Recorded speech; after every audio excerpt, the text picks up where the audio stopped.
Today we're going to build a log cabin. A log cabin quilt, that is. Come along and let's get busy quilting. This is a traditional log cabin block. It has a red center for the hearth, and then the rest of the block is made up of strips of different materials, half of them dark and half of them light. The block lines up with a diagonal line down the center with the darks on one side and the lights on the other side. By making this block and then turning it in different directions, you can make different patterns. The pattern I've designed for today is this one. We're going to do a little bit different than the quilt behind me, but we want to make diamonds inside of diamonds, and it's going to turn out into a beautiful quilt. The ease of this quilt is that we're going to make 120 blocks exactly the same, and we don't have to worry about anything until the very end. Then we're going to turn them in the direction they need to be to make the pattern. So up until that point, we just sew blocks. We don't even have to worry about our seam width this time because we're going to square each block up before we put them together for the final top. We're ready to start with our fabric now. For this quilt, we're going to need a center square, the hearth of the log cabin block. We need an assortment of light materials. Then we're going to use one print for the dark side. We're going to cut this up because it's got a large print on it. Instead of using different darks, we're going to use this and just cut it up. So now we're going to go right on into cutting our fabric, excuse me. We're going to take a small amount of fabric. We don't want to fight a whole bolt of fabric. So what we're going to do is get off about a yard, something we can work with. We're going to nick one edge of the selvage close to the end, and we're going to tear it all the way across. This is going to give us the grain of the material. Now, we're going to go back to the fold. Hopefully the fold is in the right place. If it's not, you may need to iron your material. We want to get these two edges of the selvage here at the top. We want the selvage even, and we're going to shift it left or right until it hangs straight. Then we're going to put it down on our cutting mat, spread it out. Then we're going to bring the bottom up even with the selvage. We want it even across here. This might not be even, but we want the top with the selvage even. We're going to take our large square, or any kind of ruler you've got that's got at least 6 inches on the bottom. It's good to have a longer span on the bottom because you get a straighter cut. We're going to line one of the lines of our square up along the bottom of the fabric.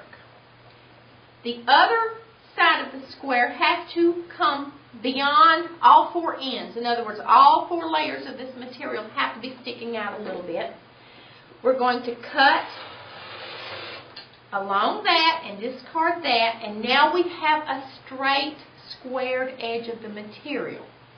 For this pattern, we're cutting 2-inch strips. So we want to cut some strips of the dark, some strips of the light, and then 4 strips of the dark red for the hearth of our squares.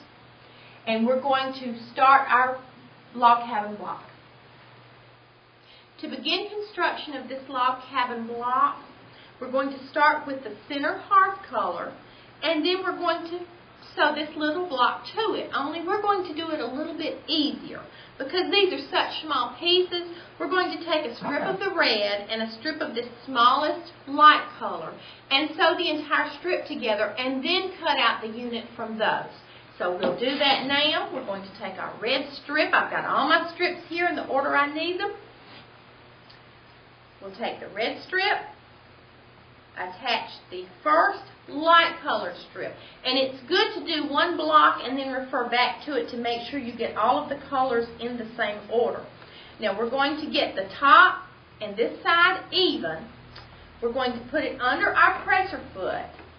And I know where my scant 1/4 inch is for this machine, but for this block we just need about 1/4 inch. It's not as absolutely critical for this block. We're going to square these blocks up at the end, and so that will take care of any variance we have. So we're going to start sewing and sew this entire strip together. We need 4 strips like this for the entire quilt, so we'll go ahead and do that now. As I sew, I'm keeping an eye on the right side of the presser foot to make sure my material stays even with the side of the presser foot. You don't have to have a really tight stitch, but you want it enough that once we cut these pieces apart, it won't start to unravel. So we're going to do this, and then we will cut out our small units. Now, we have our red strip and our light strip sewn together. We want to iron them, not press them. We're going to iron them. We're going to iron it with the light fabric on top because we want our seams to go toward the outside of the block, away from the red center. We need 6 strips like this. We've pressed it to the light side. We're going to take our ruler, whichever size ruler you have, but when I'm doing smaller work, I like to use a smaller ruler. We're going to line up one of the lines in the ruler with the seam line, close to the edge, but don't get the selvages in it. And we're going to trim that off. And I trim that backwards because it's only one time. Be very careful with your rotary cutters. Now we're going to take our ruler and we're going to keep the line lined up with the seam line and come in 2 inches. Cut that one. Come in another 2 inches. Cut again. We want to be pretty accurate, but it's not really bad if it's a little bit off. So kind of be quick with cutting these, but be as accurate as you can. We want to cut all of these to this size, and then we'll get started sewing the next strip on. According to our pattern, we need 120 blocks for this quilt. So we should have 120 units just like this. We're going to do all 120 as we go along, and then we'll have the entire quilt finished at the same time. This is our block. We have our red and our light color there in the center. So the next one we're going to sew to it is this one right here. We keep our block handy so we know what we're doing. We're going to take this next strip, this color right here, and we're going to put it under the sewing machine and start it. Then we want to take these units with the dark at the top. We want our seam pointing down.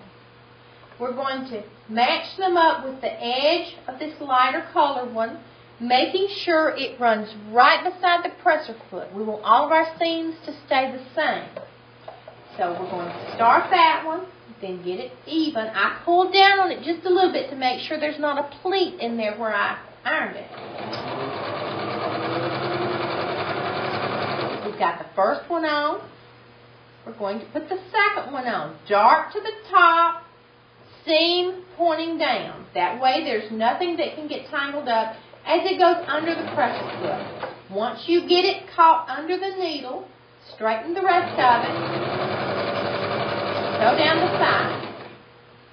Go with the third one, and we're going to do this 120 times.